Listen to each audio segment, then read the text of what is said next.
The morning mist hung heavy over the mountains as Marcus adjusted his rifle strap and checked his compass one more time. He had been tracking the deer for 3 hours now, following the faint trail of disturbed leaves and broken twigs through the dense forest. At 62, Marcus had spent more years in these woods than most people spent in their careers. His weathered hands knew every path, every seasonal change, every sound that belonged and every sound that didn't. Today, something felt different. Marcus paused near a cluster of pine trees, their needles still wet with dew. The deer tracks he'd been following seemed to veer off the usual path, heading toward the rockier terrain where hunting became more challenging. But Marcus wasn't just hunting for sport anymore. Since retiring from his job at the lumber mill, these solitary trips into the wilderness had become his way of finding peace, of processing the loneliness that had settled into his bones since his wife Sarah had passed 2 years ago. The sound of rushing water grew louder as he climbed higher. Marcus knew this area well. There was a small stream that cut through the rocks, creating natural pools and hiding spots where wounded animals often sought refuge. As he rounded a large boulder, he stopped short. The deer tracks were there, but so was something else. Something that made his heart skip a beat. Human footprints. Small ones. Bare feet. Marcus knelt down, his experienced eye examining the prints more closely. They were recent, probably from early morning when the ground was still soft from the night's moisture. The gait was uneven, suggesting injury or exhaustion. One foot seemed to drag slightly, leaving a smeared impression in the mud. Following both sets of tracks, Marcus felt his hunting instincts shift into something more urgent, more protective. Someone was out here, and they were hurt. The trail led him around the stream, where the rocky terrain made tracking more difficult. Marcus had to rely on occasional scuff marks on stones and disturbed moss to follow the path. The deer tracks had disappeared entirely, but the human trail continued, growing more erratic with each step. Then, he heard it. A soft whimper, barely audible over the sound of flowing water. Marcus moved carefully, his rifle lowered but ready. He'd encountered desperate people in the woods before, sometimes hunters who'd gotten lost, sometimes people running from troubles they couldn't face. Experience had taught him to approach with caution but also with compassion.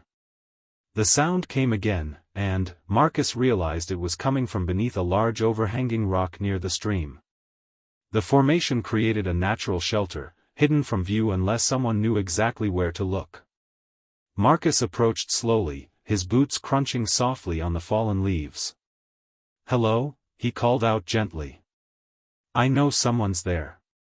I'm not going to hurt you." Silence. Marcus waited, understanding that trust had to be earned, especially from someone who was clearly hiding. He set his rifle down against a nearby tree, making sure it was visible that he was no longer armed. "My name is Marcus," he continued, his voice steady and calm. "I was tracking a deer when I found your footprints. Are you hurt?" A small voice emerged from the shadows beneath the rock, barely more than a whisper. "Please don't take me back." Marcus felt his chest tighten. The voice was young, probably a teenager, and filled with such desperate fear that it made him think of his daughter, Rebecca, when she was that age.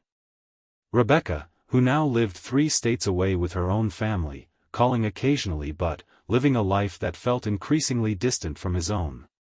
"I'm not going to take you anywhere you don't want to go," Marcus said, crouching down to make himself less intimidating. "But, you sound hurt, and it's going to get cold tonight. Can you tell me your name?" Another long pause, then, "Alex."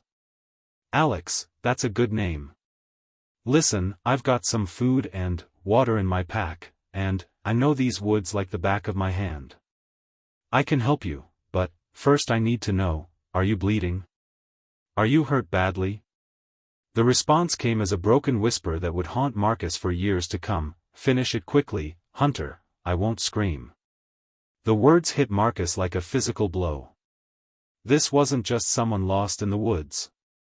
This was someone who had given up, someone who expected the worst from every human encounter. Someone who was so broken they were ready to surrender their life to a stranger rather than face whatever they were running from.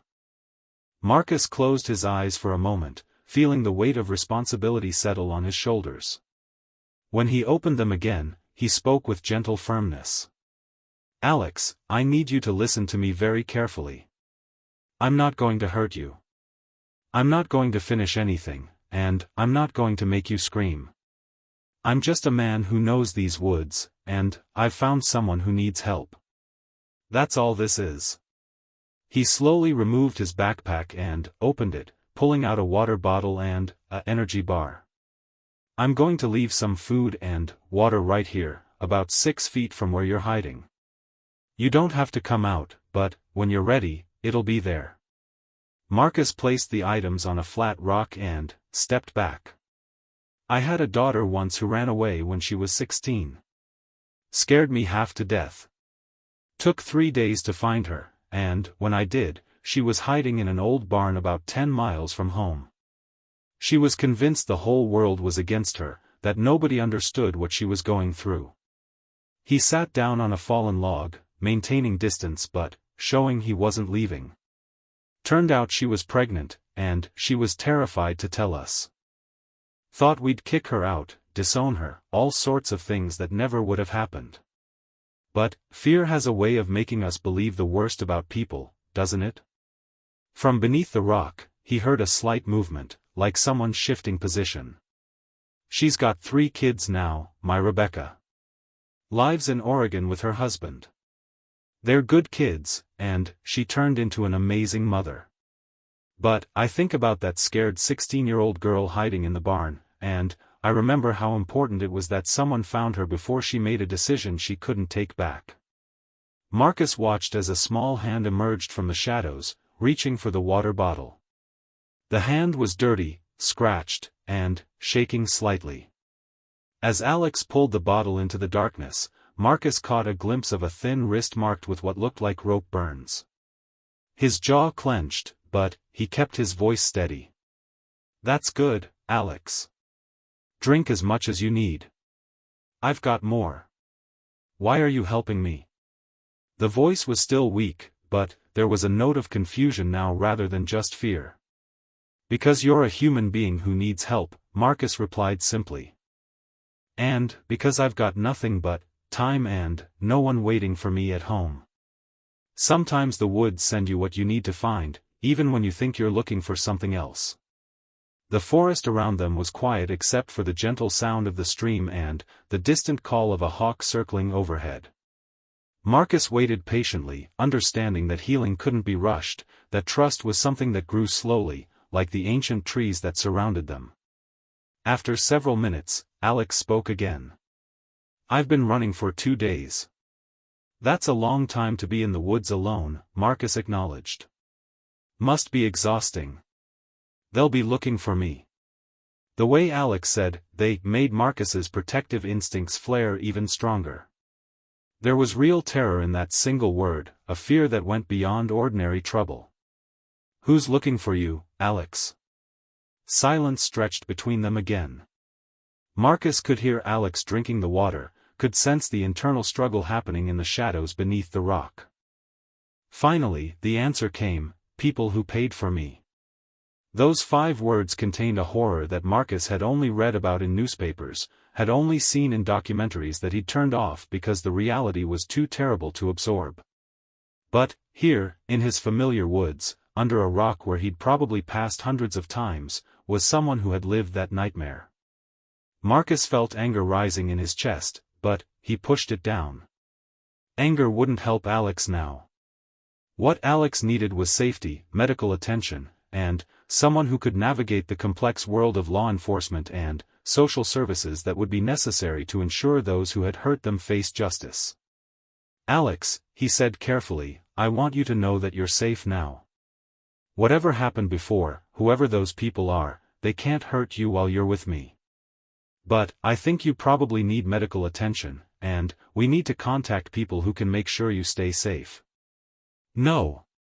The response was immediate and panicked. "No police. They'll just send me back. Marcus heard the genuine terror in Alex's voice and realized he was dealing with someone whose trust in any authority had been completely shattered. He needed to be very careful about how he proceeded. "Okay, no police right now," he said soothingly. "Let's just focus on getting you somewhere warm and safe, and making sure your injuries are treated. Everything else can wait." He thought about his cabin, about 20 minutes hike through the woods. It was isolated, comfortable, and, most importantly, it was a place where Alex could rest and recover without feeling trapped or threatened.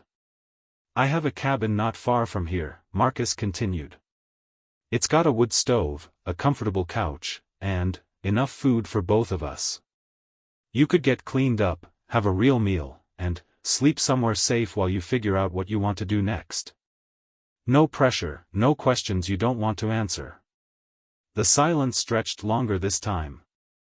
Marcus could almost hear the internal debate happening beneath the rock, the war between desperate need and learned mistrust. "You promise you won't call anyone?" "I promise I won't call anyone without talking to you first," Marcus said, choosing his words carefully. He wouldn't lie to Alex, but he also understood that sometimes immediate honesty wasn't the same thing as being helpful. After what felt like an eternity, a figure began to emerge from beneath the rock. Alex was smaller than Marcus had imagined, probably not more than 17 or 18 years old, with shoulder-length brown hair that was tangled and dirty. The clothes were torn and stained, and Marcus could see evidence of injuries on the exposed arms and legs.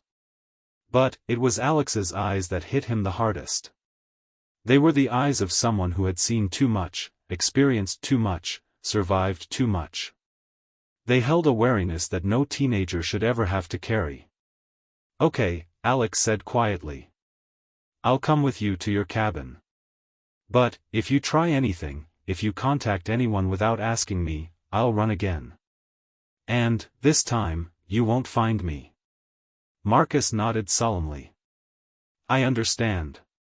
And, Alex? You're making the right choice.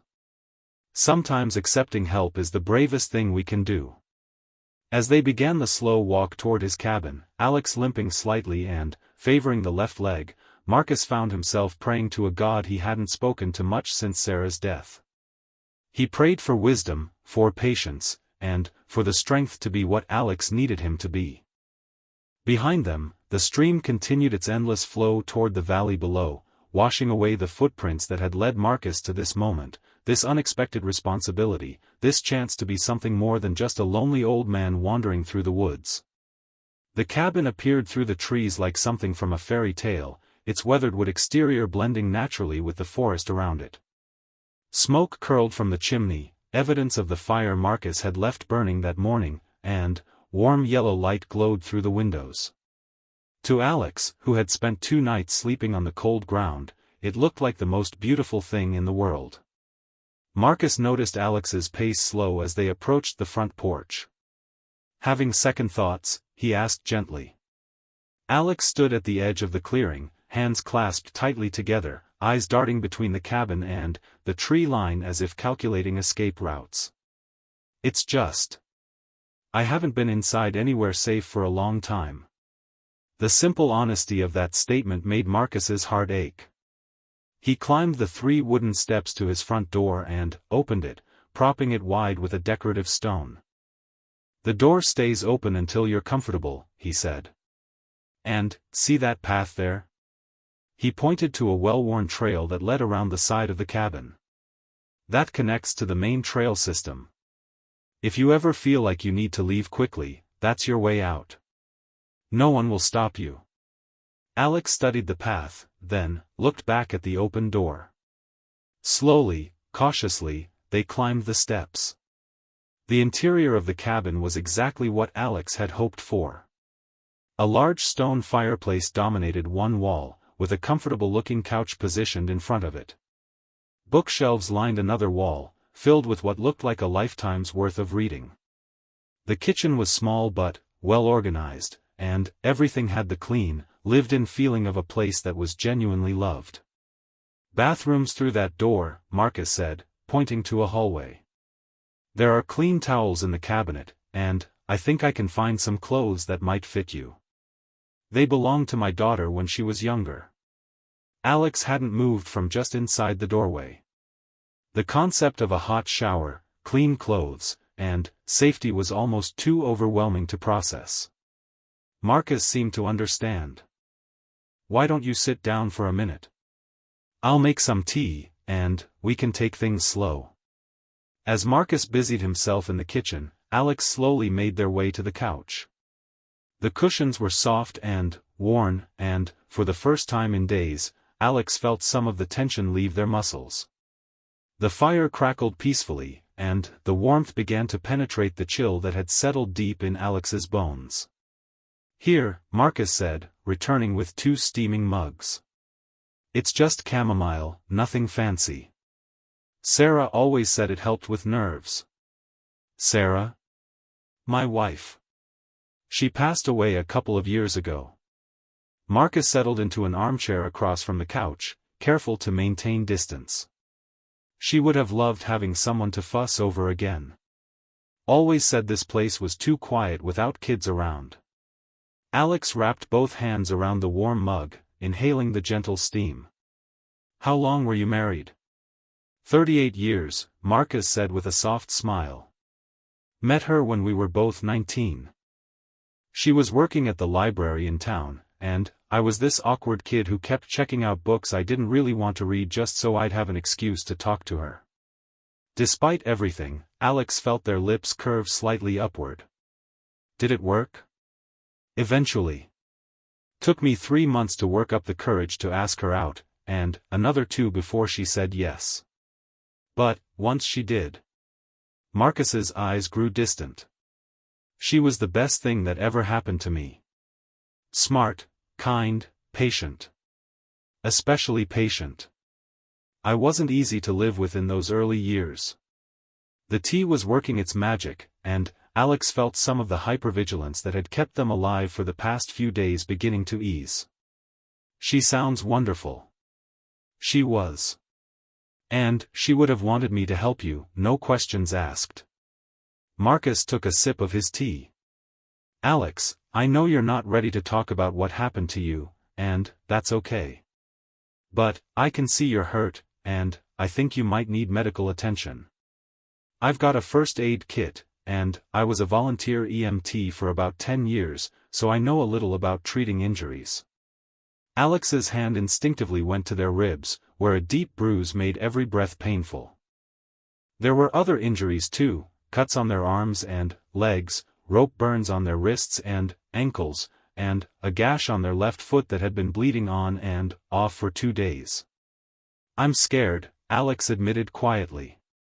"Of me? Or of what happens next?" "Both. All of it." Alex looked up at Marcus, and, for the first time, he could see the full extent of what this young person had endured. There were healing bruises on their face, a split lip that was still tender, and eyes that held depths of trauma that no one so young should carry. "You know what scared me most when Rebecca ran away?" Marcus asked. "The idea that she thought I was someone she needed to run from.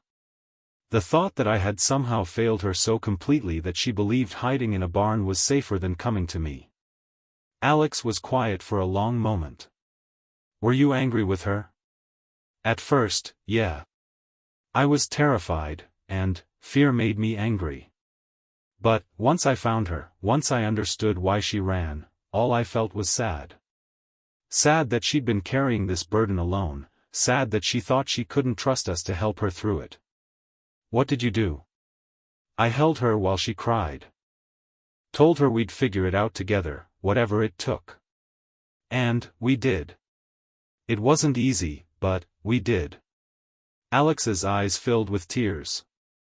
"I don't think I have anyone to figure things out with." "You do now, if you want," Marcus said simply. "I know I'm just some old man you met in the woods, but I meant what I said earlier. I've got nothing but time, and everyone deserves to have someone in their corner." The tears began to fall then, quietly at first, then, with increasing intensity as months of suppressed emotion finally found release. Marcus waited patiently, understanding that sometimes tears were the first step toward healing. When the crying subsided, Alex wiped their face with the back of their hand. "I think I would like to clean up, if that's still okay." "Of course. I'll find those clothes while you shower. Take as long as you need." The bathroom was small but clean, with a clawfoot tub that looked like it had been there since the cabin was built. Alex turned on the shower and watched steam begin to fog the mirror. When was the last time they'd had hot water? It felt like a lifetime ago. The shower was everything Alex had dreamed it would be. The hot water washed away days of dirt and fear, and the simple act of using real shampoo and soap felt like a luxury beyond measure. Alex stood under the stream until the water began to run cold, finally, feeling clean for the first time in memory.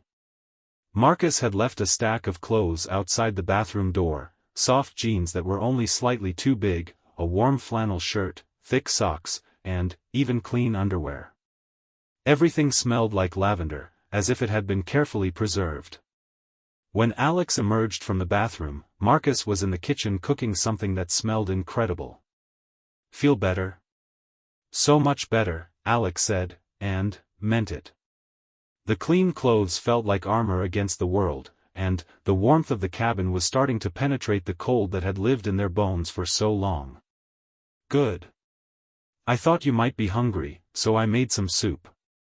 Nothing fancy, just chicken and vegetables, but it's warm and filling." They ate in comfortable silence, Alex devouring 2 full bowls while Marcus picked at his own meal, more interested in watching his unexpected guest begin to recover. The color was returning to Alex's cheeks, and some of the tension had left their shoulders. "Marcus," Alex said finally, "can I ask you something?" "Of course. Why aren't you asking me questions? About where I came from, what happened to me, why I was running?" Marcus considered this carefully. "Because those are your stories to tell, when and if you're ready. And because I figure you've probably been asked a lot of questions by people who didn't have your best interests at heart. Sometimes the most helpful thing someone can do is just be present without needing to know everything." Alex nodded slowly. "The people who had me, they asked a lot of questions. But they weren't trying to help me. They wanted to know about my family, where I was from, if anyone would come looking for me." Marcus felt that familiar anger rise again, but kept his voice steady. "That must have been terrifying." "It was. But, do you know what was worse? They made me feel like it was my fault somehow. Like I had done something to deserve what was happening." "Alex, look at me." Marcus waited until Alex met his eyes. "Nothing that happened to you was your fault. Nothing. Bad people do bad things, and they try to make their victims believe they deserved it because it makes them easier to control. But it's not true. It was never true." Fresh tears began to fall, but these felt different somehow, cleaner, like they were washing away poison rather than expressing despair. "I keep thinking about what would have happened if you hadn't found me," Alex said quietly. "I was so tired, so hurt. I really thought. I thought maybe it would be easier to just give up." Marcus reached across the table and gently placed his hand over Alex's. "But you didn't give up. You kept going, you found shelter, you survived. That takes incredible strength. I don't feel strong. The strongest people I've ever known didn't feel strong while they were being strong. They just kept putting one foot in front of the other, even when everything in them wanted to quit. That's exactly what you did." Outside, darkness was beginning to fall. Marcus got up to add more wood to the fire, then returned to the table. "Alex, I need to ask you about your injuries. I can see you're in pain, and some of those cuts look like they might need attention. I promise I won't do anything that makes you uncomfortable, but I'd like to take a look if you're okay with that." Alex hesitated, then nodded. "I think I think my foot might be infected. And, my ribs hurt really bad on the left side. Marcus gathered his first aid supplies, along with a clean blanket. We'll take this slow. You tell me if you need me to stop, okay? The examination revealed the extent of Alex's ordeal. The cut on their foot was indeed showing signs of infection and would need careful cleaning and antibiotics. Several ribs were likely bruised or cracked. The rope burns were healing but still tender. There were other injuries too, ones that spoke to a level of cruelty that made Marcus's hands shake with suppressed rage. But he kept his voice calm and professional as he worked. I think we can treat most of this here, but that foot really should be looked at by a doctor. And you might need an X-ray for those ribs. No hospitals, Alex said quickly. They'll ask for ID, insurance, they'll want to know where I came from. Marcus understood the dilemma. Alex needed medical care, but the system designed to help people like them could also expose them to danger if the wrong people were looking. Okay, no hospitals tonight. But I know someone who might be able to help. There's a doctor in town, Dr. Sarah Mitchell. She's been running a free clinic for people who can't or won't go through traditional medical channels. She asks no questions and keeps no records that could get anyone in trouble. Alex considered this. You trust her? With my life. She took care of Sarah during her final illness, and she's helped other people in situations similar to yours. But we don't have to decide tonight. For now, let's focus on getting you comfortable and letting your body start to heal. Marcus finished bandaging the foot wound and helped Alex settle back on the couch with extra pillows to support their injured ribs. The fire was burning brightly, casting dancing shadows on the walls. Marcus? Yes? Thank you. For finding me, for bringing me here, for not asking questions I'm not ready to answer. You don't need to thank me, Alex. This is what people should do for each other. But they don't, usually. Most people would have just kept walking, or called the police without asking what I wanted. Marcus thought about this. Maybe. But I think there are more good people in the world than we realize sometimes. We just hear about the bad ones more often. As the evening wore on, Alex began to relax in ways they hadn't in months. The warmth of the fire, the comfort of clean clothes, the simple presence of someone who asked nothing from them except to heal, it was overwhelming in the best possible way. I think I might be able to sleep tonight, Alex said drowsily. Good. Real sleep is probably the best medicine you could have right now. Marcus pulled a soft quilt from the back of the couch. I'll be right in the next room if you need anything. And, remember, that door stays unlocked all night. As Alex settled under the quilt, they felt something they hadn't experienced in so long they'd almost forgotten what it was called, hope. Maybe, just maybe, there was a way forward that didn't end in death or recapture. Maybe there were still people in the world who helped others simply because it was the right thing to do. For the first time in months, Alex fell asleep without checking and rechecking escape routes, without one ear listening for approaching footsteps, without the crushing weight of despair making every breath a struggle. In the next room, Marcus sat in his armchair, staring into the dying embers of his bedroom fireplace. He thought about Sarah, about what she would say if she could see him now. She would probably tell him he was doing the right thing, that everyone deserved a chance at safety and healing. But Marcus also understood that this was just the beginning. Alex would need ongoing support, professional help, and, eventually, justice for what had been done to them. Tomorrow would bring new challenges, new decisions, and new responsibilities. For tonight, though, it was enough that a young person who had whispered their willingness to die was sleeping peacefully by his fireplace, safe and warm and beginning to heal. 3 days had passed since Marcus found Alex beneath the rock, and the cabin had begun to feel like something neither of them had expected, a home. Alex moved with less pain now, the infection in their foot responding well to the antibiotics. Dr. Mitchell had quietly provided after Marcus's careful phone call. The doctor had come to the cabin under the pretense of checking on Marcus's blood pressure, bringing with her a worn medical bag and the kind of no-questions-asked compassion that made her invaluable to people living on society's margins. The ribs are bruised but not broken, she had told them both after a thorough examination. The cuts are healing well, and, with proper care, there shouldn't be any permanent physical damage. She had paused then, her kind eyes meeting Alex's directly. Physical damage heals. The other kind takes longer, and it takes help.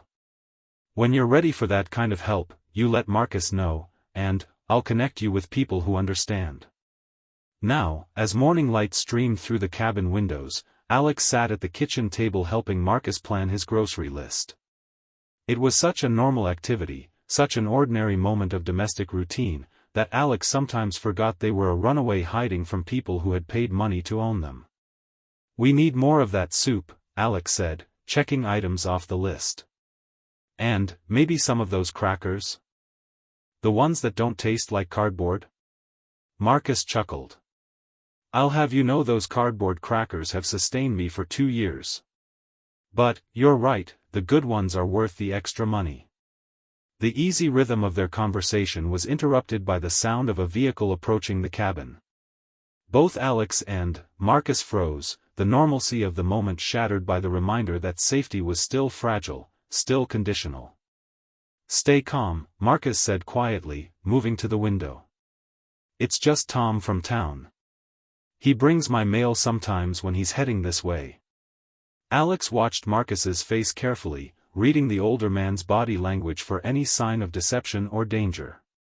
Over the past 3 days, they had developed an almost supernatural ability to sense Marcus's moods and intentions, a survival skill that was slowly giving way to something that might eventually become trust. Tom's truck pulled up outside, and Marcus opened the door before the mailman could knock. "Morning, Tom. Little early for mail delivery, isn't it?" Tom was a man in his 50s with graying hair and the weathered face of someone who'd spent his life working outdoors. He handed Marcus a small stack of letters and packages. "Got some things for you that seemed important. Plus, wanted to give you a heads up about something." Alex retreated to the hallway where they could listen but not be seen. Every muscle in their body was tense, ready to run if necessary. "What kind of heads up?" Marcus asked, his voice carefully neutral. "Sheriff's been asking around town about missing persons reports. Seems like there might be some federal people involved too. They're looking for someone young, probably a teenager, might be injured or disoriented." Alex's heart began to race. They had known this moment would come, but hearing it spoken aloud made it terrifyingly real. "Any idea what kind of trouble this person might be in?" Marcus asked, and Alex could hear the protective edge in his voice. "That's just it, Sheriff won't say much, but the way he's acting, it doesn't feel like they're looking for some runaway who shoplifted or skipped school. This feels bigger, more serious. Federal agents don't usually get involved in family disputes." The two men talked for a few more minutes about weather and local news, but Alex barely heard the words. Their mind was racing through possibilities, calculating risks, trying to decide whether it was time to run again. After Tom left, Marcus closed the door and stood quietly for a moment before calling out, "Alex? I know you heard all that. Can you come out here so we can talk?" Alex appeared in the doorway, arms wrapped tightly around themselves. "They found me. Maybe. Or maybe they're just casting a wide net." Marcus gestured toward the couch. "Either way, we need to talk about what you want to do." Instead of sitting, Alex began to pace. "I knew this would happen. I should have kept moving, should never have stayed anywhere this long. Now I've put you in danger too. Alex, look at me." Marcus's voice was firm but gentle. "You haven't put me in danger. I made the choice to help you, and I'm not regretting it now. But, you're right that we need to make some decisions. I have to leave. Tonight. If they're asking questions in town, it's only a matter of time before someone mentions seeing you with supplies for 2 people, or notices changes in your routine. Marcus nodded slowly. That's one option. But, it's not the only option. Alex stopped pacing. What do you mean? I mean, maybe it's time to consider that running might not be the best way to stay safe anymore. These people who hurt you, who treated you like property, they're still out there. They're still hurting other people. And they'll keep hurting people until someone stops them. You don't understand, Alex said, their voice rising with panic. These aren't just criminals. They have money, connections, people in law enforcement. I tried to tell someone once, tried to get help, and they found out about it. The punishment for trying to escape. Alex's voice trailed off, and they unconsciously rubbed their wrists where the rope burns had been. Marcus felt that familiar rage building, but he pushed it down. Anger wouldn't help Alex now. Tell me about that time you tried to get help. Alex was quiet for a long moment, then slowly sank onto the couch. There was a police officer who came to the house where they kept us. He was investigating something else, but when he saw me, I thought maybe he would help. I managed to slip him a note when no one was looking. What happened? 2 days later, he came back. But, this time, he brought me back to my captors personally. He told them exactly what I had written, word for word. They paid him right in front of me, like I was a piece of lost property he was returning. The horror of that betrayal hit Marcus like a physical blow. The idea that someone sworn to protect and serve had actively participated in Alex's suffering made him feel sick. Alex, I'm so sorry that happened to you. That officer violated everything he was supposed to stand for. But, not everyone in law enforcement is like that. How can I possibly know who to trust? How can I take that risk again? It was a fair question, and Marcus didn't have an easy answer. The system that was supposed to protect vulnerable people had already failed Alex spectacularly once. Asking them to trust it again required a leap of faith that felt almost cruel. Do you remember Dr. Mitchell mentioning people who understand? Marcus asked carefully. Alex nodded. She wasn't talking about regular law enforcement. She was talking about specialists, people who work specifically with trafficking survivors. People who understand that sometimes the system itself is part of the problem. Trafficking. Alex spoke the word quietly, like naming it might give it more power. Is that what happened to you? I don't know. Maybe. I mean, they bought me from my uncle when my parents died. He told me I was going to work for a family, help around the house to pay off debts. But, when I got there, Alex's voice broke. It wasn't work. It was slavery. And, worse. Marcus closed his eyes for a moment, overwhelmed by the magnitude of what Alex had endured. When he opened them, he saw a young person who was barely holding themselves together, trying to decide whether to trust the world one more time. Alex, what if there was a way to get help that didn't involve local police? What if there were people who specialized in exactly this situation, who knew how to investigate without putting you at risk? I don't know. I've been running for so long, hiding for so long. The idea of talking to any kind of authority figure. What if you didn't have to do it alone? What if I was there with you, every step of the way? Alex looked up at Marcus with surprise. You would do that? Of course I would. You think I'm going to help you get this far just to abandon you when things get complicated? For the first time since Tom's visit, Alex felt some of the panic begin to recede. But, what if they don't believe me? What if they think I'm making it up, or exaggerating? Then, we'll deal with that when it happens. But, Alex, those people are still out there. They still have other victims. And, as long as they're free, you'll never really be safe, no matter how far you run. The truth of that statement settled over both of them. Running had given Alex temporary safety, but it wasn't a permanent solution. Somewhere out there, other young people were experiencing the same horrors Alex had escaped. If I decided to try to get help, real help, what would that look like? Marcus had been thinking about this since Dr. Mitchell's visit. First, we'd contact the National Human Trafficking Hotline. They're specifically trained for situations like this, and they know which law enforcement agencies can be trusted. They'd help connect us with FBI agents who specialize in trafficking cases. The FBI? Alex's voice was small. I know it sounds scary, but these are people whose job is specifically to catch the kind of people who hurt you. They're not local cops who might have local connections or corruptions. They're federal agents whose entire focus is stopping human trafficking. Alex was quiet for a long time, thinking. Outside, birds chirped in the trees, and the normal sounds of the forest continued as if the world wasn't hanging in the balance. What if I try, and it goes wrong again? What if these people find out I'm talking to authorities? Then, we'll cross that bridge when we come to it. But, Alex, you can't live your whole life afraid of what might happen. Sometimes you have to take risks to get free.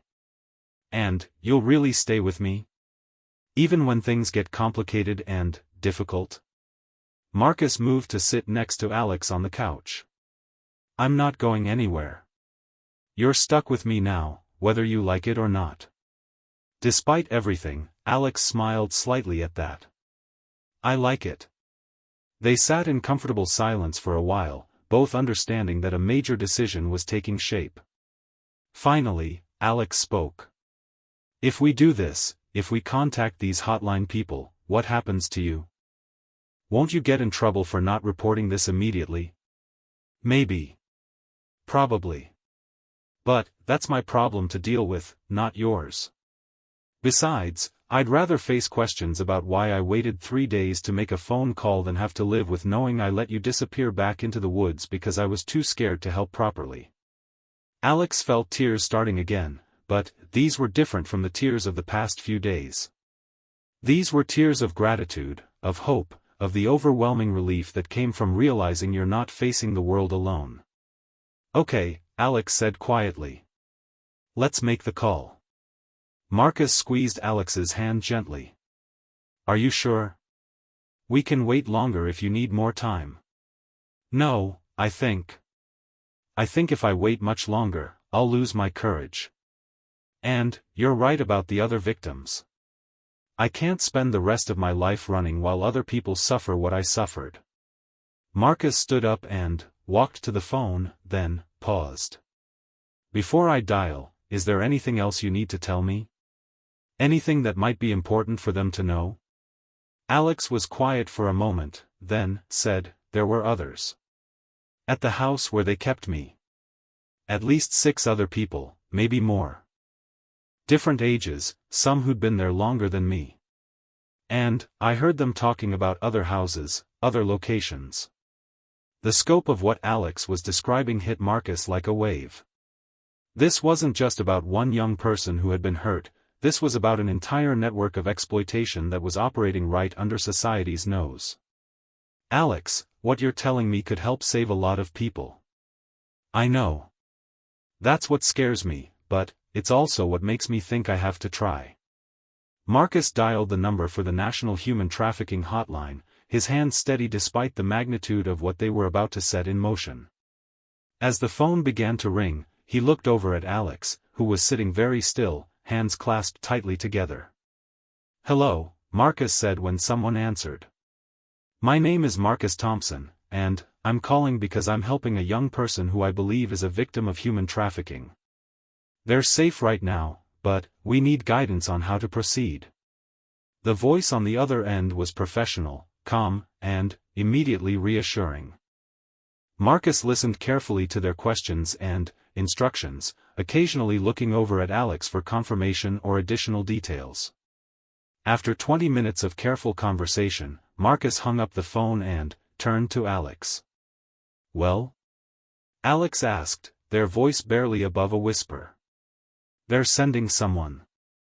a specialist from the FBI's Human Trafficking Task Force. She'll be here tomorrow morning, and she's bringing a victim advocate with her. They want to meet here, at the cabin, so you'll feel safer. Alex nodded slowly. What do we do until then?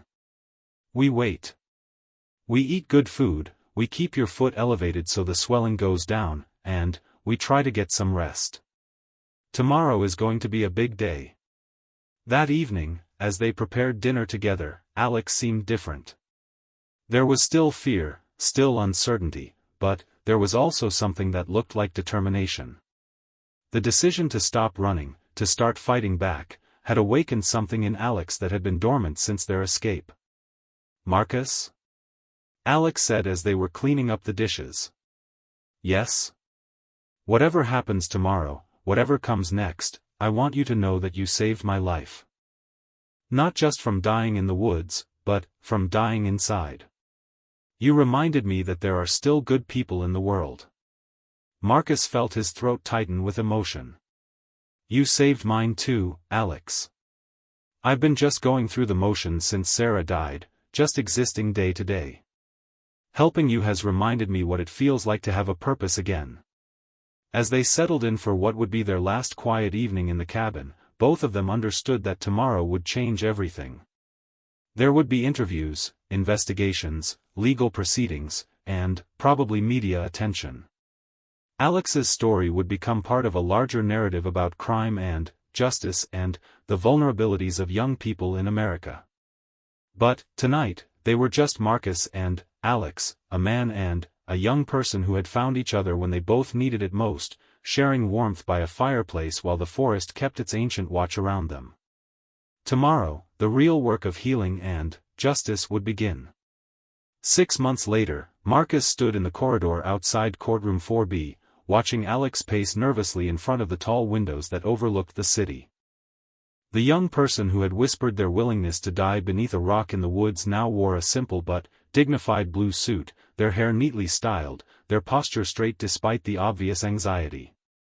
The transformation was remarkable, but Marcus knew it represented months of intensive therapy, legal preparation, and the kind of courage that most people would never have to summon. Alex, Marcus called softly. Come sit down for a minute.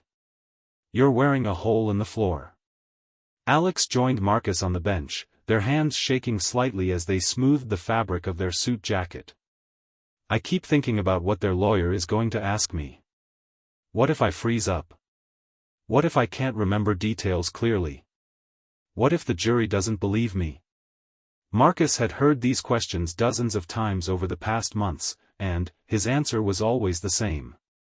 You tell the truth, exactly as you remember it. You've been preparing for this with Sarah Chen for weeks. Sarah Chen was the federal prosecutor who had taken over Alex's case, a woman whose reputation for thoroughness and compassion had made both Marcus and Alex feel confident in the legal process. She knows what she's doing, and, more importantly, she believes in you.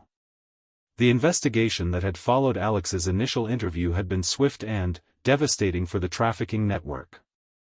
Within 2 weeks of Alex's first conversation with FBI agents, coordinated raids had struck 12 locations across 3 states. 27 victims had been rescued, ranging in age from 14 to 28. The scope of the operation had stunned even experienced law enforcement officers. Alex's uncle, who had sold them to the traffickers, had been arrested within a month. The corrupt police officer who had betrayed Alex's first attempt to seek help had been not only fired but charged with conspiracy and obstruction of justice. Most importantly, the 4 main organizers of the trafficking ring were now facing life sentences without the possibility of parole. But, sitting in that courthouse hallway, all of those victories felt secondary to the immediate challenge of testifying against the people who had treated Alex like property for 8 months of their life. I spoke to Dr. Martinez this morning, Marcus said, referring to the trauma therapist who had been working with Alex since the rescue. She reminded me to tell you that if you need to take a break during testimony, if you need water, if you need a few minutes to compose yourself, that's completely normal and acceptable. Alex nodded, but Marcus could see they were only half listening. Their mind was clearly elsewhere, probably rehearsing testimony or reliving memories that therapy had made manageable but never pleasant.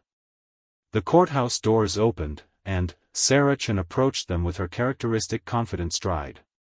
She was a woman in her 40s with kind eyes and the bearing of someone who had dedicated her career to seeking justice for the most vulnerable members of society. "How are we feeling?" she asked, sitting down across from Alex. "Terrified," Alex answered honestly. "Good. That means you understand how important this is." Sarah's response surprised both Alex and Marcus. "Alex, you're going to be the key witness in the most significant human trafficking prosecution this district has seen in 5 years. Your testimony is going to put away people who have destroyed dozens of lives, and it's going to prevent them from destroying dozens more. Being nervous about that responsibility is completely appropriate. What if I mess up? Then, I'll help you clarify. That's my job. Your job is just to tell the truth about what happened to you. You've been doing that in practice sessions, you did it beautifully in your deposition, and you'll do it beautifully today." A court bailiff approached their group. "Ms. Chen. Judge wants to see all counsel in chambers before we begin." Sarah stood. "Give me 10 minutes to sort out some procedural matters, then we'll go in. Alex, remember what we talked about. Look at the jury when you're answering questions. Take your time. If you don't understand a question, ask for clarification. And remember that Marcus is going to be sitting right behind you the entire time." After Sarah left, Alex and Marcus sat in comfortable silence for several minutes. The courthouse bustled around them with the normal activity of a busy Tuesday morning, but they existed in their own bubble of anticipation and nervous energy. "Marcus," Alex said finally, "can I ask you something that I've been thinking about for months?" "Of course. Do you ever regret it? Finding me, getting involved in all of this? Your life was simple before, quiet. Now you're flying to courthouses and dealing with FBI agents and watching me have nightmares." Marcus turned to face Alex fully. "Do you know what I was doing the morning I found you?" Alex shook their head. "I was hunting, but I wasn't really hunting. I was wandering around the woods feeling sorry for myself, thinking about how empty my life had become since Sarah died. I was existing but not really living." He paused. "You didn't complicate my life, Alex. You gave me my life back. You gave me a purpose, a reason to get up in the morning, someone to care about. So no, I don't regret it for even a second." Alex felt tears starting and quickly wiped them away. "I can't cry right before testifying. I'll look weak. You'll look human. And, Alex? There's nothing weak about what you're about to do. Standing up in front of a room full of strangers and talking about the worst things that ever happened to you in order to protect other people? That's the definition of courage." Sarah returned, and they were escorted into the courtroom. It was smaller than Alex had expected, but more intimidating. The defendants sat at a table on one side, 2 men and 1 woman who had controlled Alex's life completely for 8 months. Seeing them again, even in handcuffs and prison uniforms, made Alex's heart race. But then, Alex looked at the jury, 12 ordinary people who had volunteered to hear difficult testimony in service of justice, and felt some of their anxiety transform into determination. These people were here to listen, to learn, to decide whether the evidence supported holding these defendants accountable for their crimes. The opening statements were brutal but necessary. Sarah Chen walked the jury through the scope of the trafficking operation, the methods used to control victims, and the specific crimes committed against Alex and others. The defense attorney argued that the charges were exaggerated, that his clients were simply businesspeople who had been deceived by others about the nature of their operations. When it was finally time for Alex to testify, Marcus watched as the young person he had found dying beneath a rock walked confidently to the witness stand. Alex's voice was clear and steady as they swore to tell the truth. Sarah began with basic questions: Alex's background, their family situation after their parents' death, the circumstances that had led them to their uncle's custody. Then, gradually and gently, she guided Alex through the story of their trafficking. Alex described the deception, being told they would be working as a household assistant. They described the reality, being locked in a basement room, being given minimal food, being forced to work in dangerous conditions without pay. They described the sexual abuse, the physical violence, the psychological manipulation designed to break their spirit and make them compliant. The courtroom was absolutely silent as Alex testified. Several jurors were taking notes. Marcus saw one woman wipe away tears. When Sarah finished her questioning, the defense attorney stood for cross-examination. Marcus felt his muscles tense, knowing this would be the most difficult part for Alex. "Miss Alex," the attorney began, "isn't it true that you voluntarily went with my client when your uncle made arrangements for your employment?" "I went because my uncle told me I had to," Alex replied calmly. "I was 17, and I had no other options after my parents died." "But, you weren't physically forced to get in the car?" "Not that first time, no. But, I was lied to about where I was going and what would happen to me." The attorney continued this line of questioning, trying to suggest that Alex had somehow consented to their situation or had exaggerated their treatment. But, Alex had been prepared for this, and their responses were measured and consistent. When the defense attorney asked about Alex's escape, trying to imply that their ability to run away proved they hadn't really been held against their will, Alex's answer stopped him cold. "I tried to escape 7 times over 8 months, Alex said clearly. "Each time, I was caught and punished. The 8th time, I succeeded because one of the guards fell asleep, and I was able to break the lock on my room. I ran for 2 days through the woods, injured and without food, because I knew if they caught me again, they would probably kill me. The fact that I finally succeeded doesn't erase the 8 months of captivity that came before." Marcus felt a surge of pride watching Alex handle the cross-examination with such composure and clarity. This was not the broken, terrified young person he had found in the woods. This was someone who had done the hard work of healing and was now strong enough to demand justice. The trial continued for 3 more days. Other victims testified, as did FBI agents, medical experts, and the social workers who had helped coordinate the rescue operations. The evidence was overwhelming and damning. On the final day, as the jury deliberated, Alex and Marcus sat in Sarah Chen's office reviewing what would happen next regardless of the verdict. "Even if they're convicted on all counts," Sarah explained, "this doesn't end everything. There are other cases working their way through the system. You might be asked to testify again, though probably not for several months." "I'll do whatever is necessary," Alex said. "But, Sarah, what about the other victims?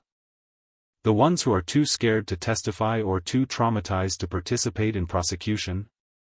"That's why your testimony is so important," Sarah replied. "Every successful prosecution makes it a little easier for the next victim to come forward. Your courage today helps other people find their own courage tomorrow." The jury returned after 6 hours of deliberation. Marcus held Alex's hand as the verdicts were read, guilty on all counts for all defendants. The sentences would be handed down in 2 weeks, but, based on the charges, all 3 traffickers were looking at life in prison without the possibility of parole. Outside the courthouse, Alex and Marcus stood in the late afternoon sunlight, both of them emotionally drained but triumphant. "It's really over?" Alex asked. "This part is," Marcus confirmed. "But, Alex, you know this isn't really an ending. This is a beginning." Alex nodded. Over the past months, they had been working with a non-profit organization that helped trafficking survivors rebuild their lives. They had earned their GED and been accepted to community college for the spring semester. They had started speaking to groups about trafficking awareness, turning their experience into a tool for education and prevention. Most importantly, they had learned to see themselves not as a victim, but as a survivor with agency and purpose. "Marcus, I've been meaning to ask you something," Alex said as they walked toward Marcus's truck. "What's that?" "Dr. Martinez thinks I'm ready to start living independently. I found a small apartment near the college, and I have enough money saved from my speaking fees to cover rent for the first year." Marcus felt a complex mix of emotions: pride in Alex's progress, sadness at the thought of them leaving, and worry about whether they were truly ready for independence. "But," Alex continued, "I was wondering if maybe you'd want to visit sometimes. Maybe have dinner once a week, or help me move furniture, or just stay part of my life." Marcus stopped walking and turned to face Alex. "Are you asking me to be your family?" "I guess I am. Not in any legal sense, but you're the closest thing to a father I've ever had. You saved my life, helped me heal, stood by me through everything. I can't imagine moving forward without knowing you're still part of my story." Marcus felt tears he hadn't expected. "Alex, I would be honored to be your family. Official or unofficial, legal or just in our hearts. You're stuck with me for the long haul." As they drove back toward the cabin, Alex's home for the past 6 months and the place where they had learned to feel safe again, both of them understood that they had created something neither had expected when Marcus first heard a whisper from beneath a rock in the woods.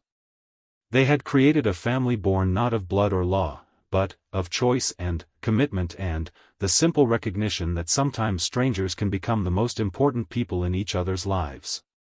3 years later, Marcus would sit in the audience as Alex graduated from college with a degree in social work. 5 years later, he would walk Alex down the aisle at their wedding to a wonderful person they had met in their victim advocacy work.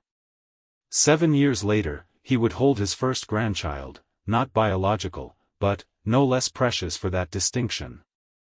But, on that day outside the courthouse, with justice finally served and the future stretching out before them full of possibility, Marcus and Alex simply drove home through the forest where their story had begun, grateful for the way broken things could sometimes be mended into something even stronger than they had been before.